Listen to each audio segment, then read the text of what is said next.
Si vous vous inscrivez, donc, on vous demande lors de l'inscription la lettre de motivation et le portfolio. Donc le portfolio, voilà, c'est ce que je vous montre, hein.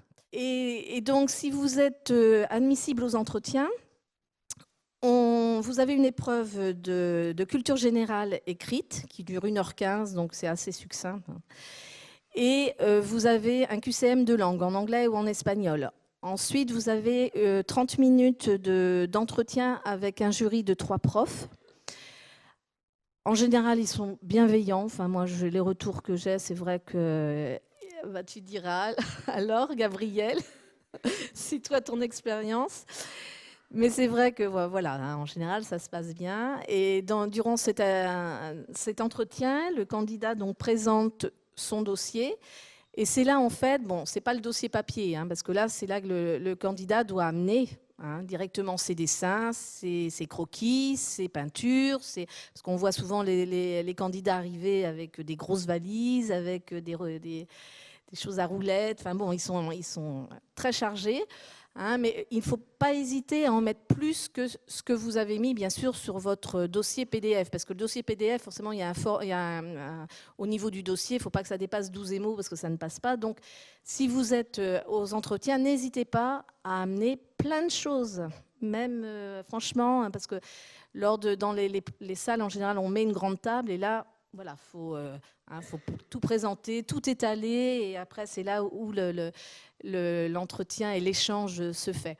Donc, amener voilà, des choses qui sont transportables, bien sûr, mais amener le plus possible. Quand c'est des choses qui sont un peu trop volumineuses, ce que je conseille, c'est de les photographier et que la photographie, forcément, soit de bonne résolution, hein, qu'elle respecte bien le travail.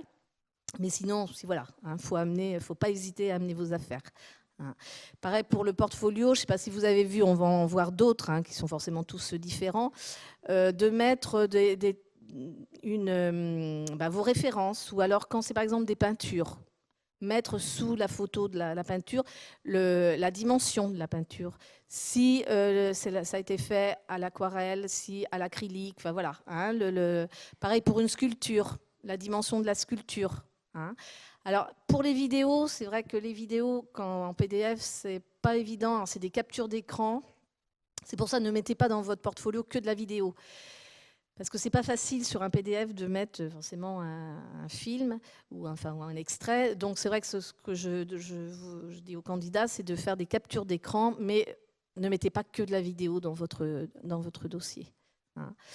Et donc, oui, voilà, mettez des références et des petites phrases pour expliquer un peu chaque travaux que vous mettez dans votre dossier. Donc, lors de l'entretien, il y a l'entretien sur sur votre travail personnel, mais également sur un travail plastique que l'on donne sur notre site 3 semaines en amont du concours pour que vous puissiez... il y a deux sujets au choix, donc vous en choisissez un. Et vous travaillez pendant les 3 semaines avant le concours, et là, vous venez présenter également le travail de l'épreuve plastique.